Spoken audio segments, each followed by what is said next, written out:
As we've been discussing, a review into the government's Prevent programme has found that taxpayers' money has been handed to groups promoting Islamist extremism. The review, led by William Shawcross, found that individuals who've allegedly supported the Taliban, defended militant Islamist groups banned in the UK and hosted hate preachers are amongst those who've received taxpayers' money.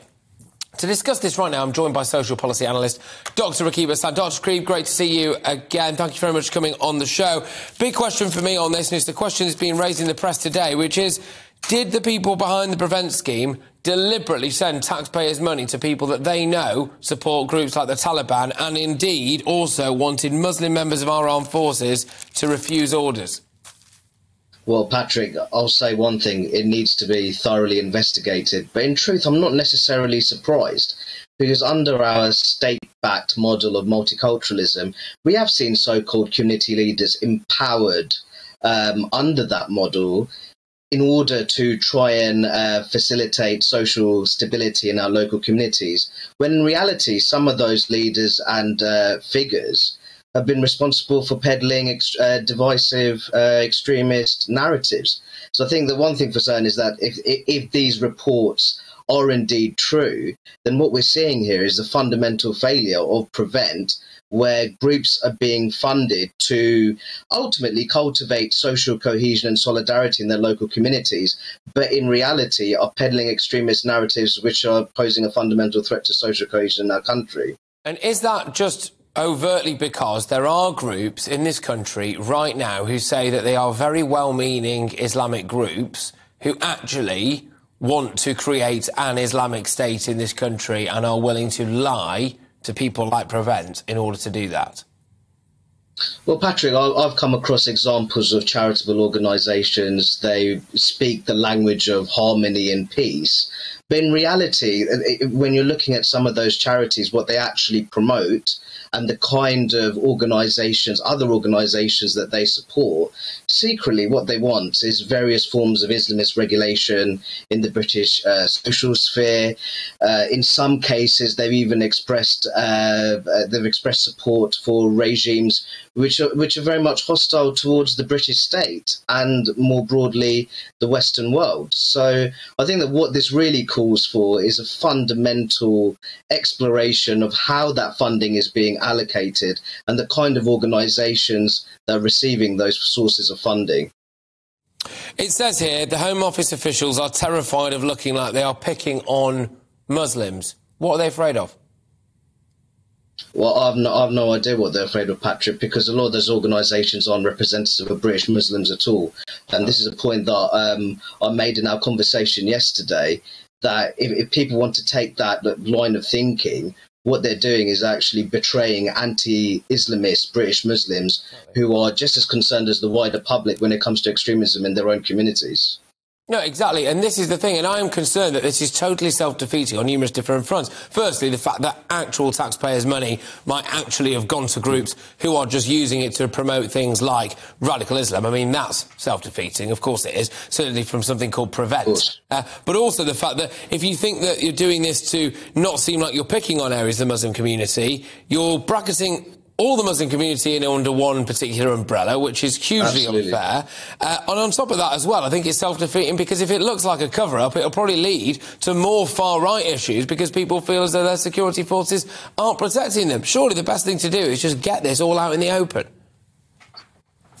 Well, one of the most ridiculous accusations of Prevent is that it alienates British Muslims en masse. But there was a study by Crest Advisory a couple of years ago, which showed that 56% of British Muslims surveyed had not even heard of Prevent, Patrick. So I'm not sure how you can be alienated by a programme that you're not even aware of. And so I think that what we're seeing here, we're seeing the peddling of narratives which are simply not rooted in reality. And what we really need to do is empower anti-Islamist British Muslims who are very concerned about extremism in their local communities, instead of possibly funding groups which do not have social cohesion at heart. We've heard that this report might be focusing quite significantly, or Prevent, sorry, might be focusing quite significantly on far-right terrorism, more so than Islamist terrorism. I understand that far-right terrorism or far-right ideology is increasing in the United Kingdom, but I do also understand there have been 35 times more deaths from radical Islamist terrorism since 2005 in the UK than there have from far-right terrorism. Why is there apparently such a focus when it comes to the far right? Is it because maybe it's easier to target, there's less backlash? Well, Patrick, I certainly wouldn't be in the business of trivialising the far-right terror threat. Being a British Muslim myself who's done a considerable amount of research on far-right anti-Semitism, and also living all my life in Luton, which was the home of the English Defence League, was formed here. But I think what we are seeing is that some people are very concerned about taking a robust approach against Islamist extremism because they're fearful that this is stigmatizing a religious minority.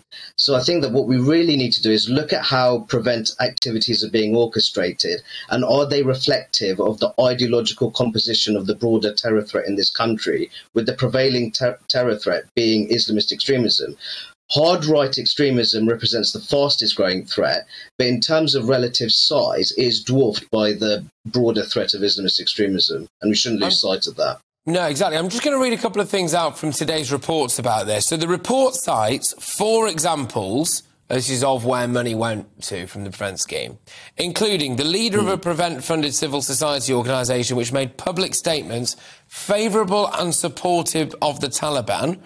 They had referred to militant Islamist groups prescribed by the UK as legitimate resistance groups, and said that Muslim members of the armed forces should refuse orders.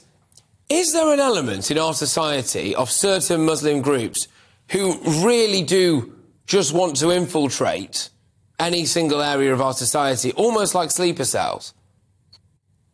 I think that this is something that I've written about in the past, Patrick. I think what you have sections, extremist sections of British Muslim communities. Ultimately, what they want Islamist-inspired control of the social sphere. And if truth be told, they certainly don't want British Muslims participating in the armed forces or law enforcement agencies more generally. So this is ultimately a matter of control and influence. What we don't need is state resources potentially being allocated to groups who think in such a warped way of Britain and also hold extremist ideologies that pose a fundamental threat to social stability in our country.